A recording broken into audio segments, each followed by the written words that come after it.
welcome back to my channel. Today we are going to Cal Poly Pomona to talk at their fashion club about uprising, my background, and just sharing my story. But we were starving, so we are stopping by In-N-Out. Keep in mind this is all Sunwool stuff, all of this. I'm just kidding, but these are the best. If you guys don't know, the In-N-Out secret, you can get the no sauce but ketchup and mustard instead, and then get chili, like chopped chili, put it in your burger, and it's like the best thing in the world. So I got that, and then I squeeze the juice from here and like bite it off, squeeze the juice for some extra flavoring. Anywho, I'm excited. We're gonna be there in about 40 minutes, and should be a good group of kids.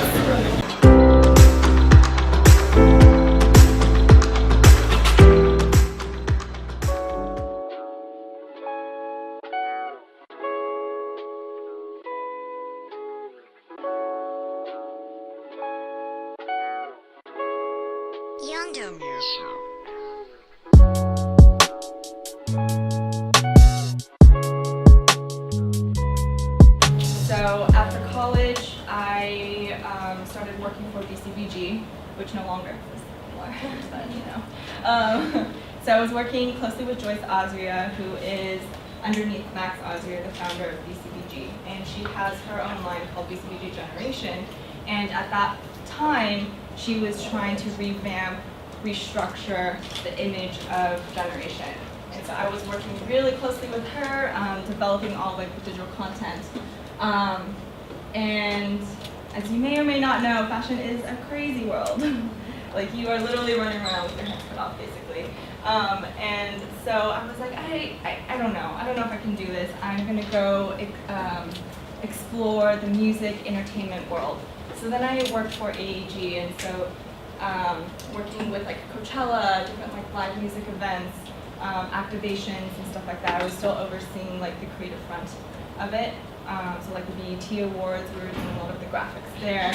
And that's when I started to realize like this disconnect between these like huge corporate jobs and like the consumers that they were selling to. So I started my own e-commerce brand, which is to bring in Japanese-inspired goods from like Japan, or even like brands from Australia to just like construct Japanese-inspired silhouettes. And I started selling that. And from that point, an investor found me and was like, look, I really like what you're doing. I'm trying to start this brand up. Will you oversee it? So I was like, oh yeah, I'll do that, but I hate the corporate world. So I quit my job, and growing up in this like Asian American family, you know, it's about becoming a lawyer, a doctor, a business person, and I knew from day one like that was not going to be my path. My parents are both like accountants or in business, and I grew up in their offices, and to me it just seemed so boring. So it was really nerve-wracking for me to kind of approach them and be like, I'm going to take this risk. I don't even know if this is going to be sustainable, but it's something that I'm really interested in. So it took me about a month to like figure out how I'm going to tell my parents, and when I did, they were really awesome, supportive, and my dad was just like, quit your job and we will figure it out along the way. So that kind of gave me that extra push of like, I think I can do this, and I'm gonna work as hard as I can, so it doesn't fail. So that first venture started, and unfortunately it didn't work out. So within 6 months, you know, this happens a lot in business. It's just like you start something, it doesn't go as planned, you don't see eye to eye with your different partners, but during that process, I was able to meet my 2 current business partners, and they own and operate 2 facilities out in Compton, California. So Compton is like a second hub of like the fashion industry here in LA. As you may know, Vernon is kind of like where all the factories, manufacturing spaces are, but Compton has like Drifter, it has Ella Blanks, it has these other big, well-known fashion brands there too. So we manufacture everything from raw fabrics, then it goes to the dye house, which is fully sustainable, and the facility that I usually work at does the cut and sew. We make all the samples there, the printing process, and then warehousing and packaging. So what's really great about this structure is that when we are ready to scale up, we have the capabilities of doing that. I think a lot of my friends who are in the successful like streetwear brand companies, they are still using third-party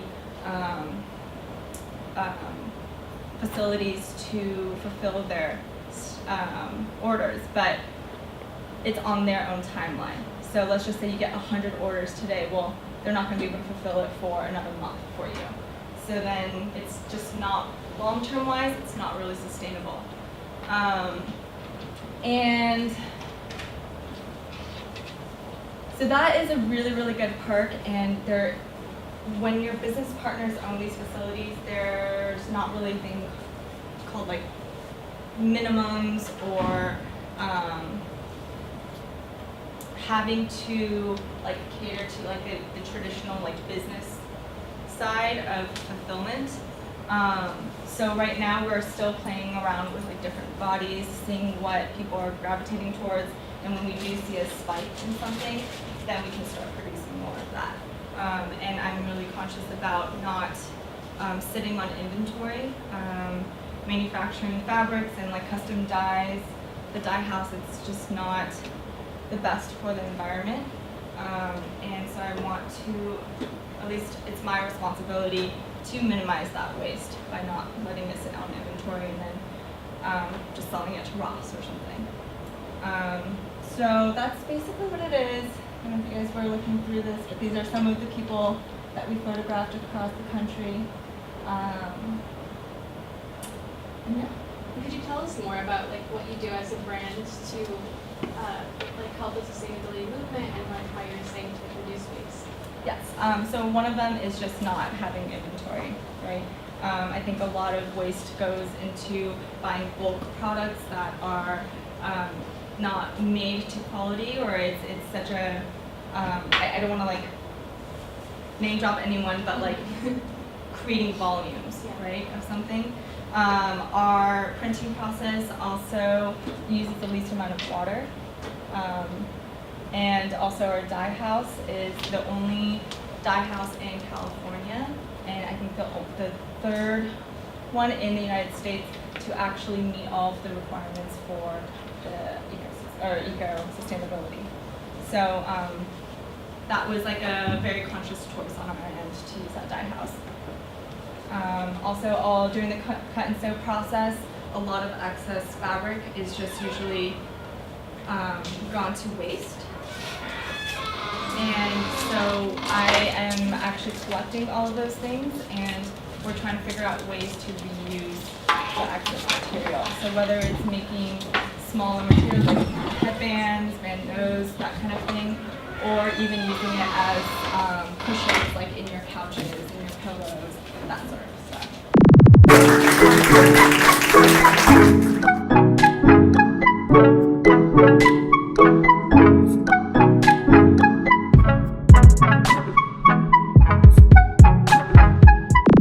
Alrighty, so we just wrapped up speaking at Cal Poly Pomona at their fashion club. I walked in and I didn't realize how many people were actually going to be there, so that was really cool. They were very engaging. They asked really good questions. I started off the talk just talking about my history, what Uprising is about American Made campaign, and where I see the brand going in the future.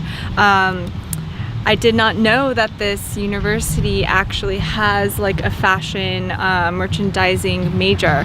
So these kids were very much interested in the fashion world after they graduate from school. I think they were asking really good questions about, you know, either starting up their own brand. There was one kid, one of his questions was like, you know, am I gonna do something surrounding like the ethnic like minority group, and my answer was I may or may not be working on that right now. So he came after the talk to chat with me a little bit more about it, and it was very special to me, like what he said.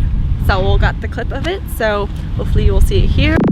So I just want to say thank you for bringing the Asian American culture into the fashion world, because for me I think that it's important to display our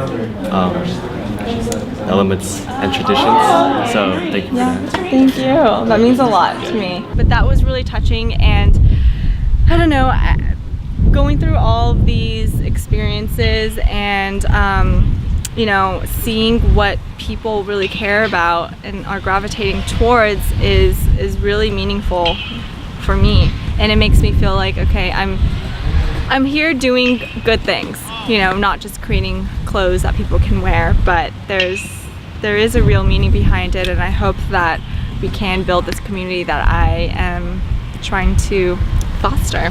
I have also decided to start a new sports team, baseball, because I know so much about it, you know, go Dodgers. Thanks for watching, and if you are at a school right now and want Uprising to come by and share our story, feel free to contact us at hello@uprisingbrand.com, and I will see you next week.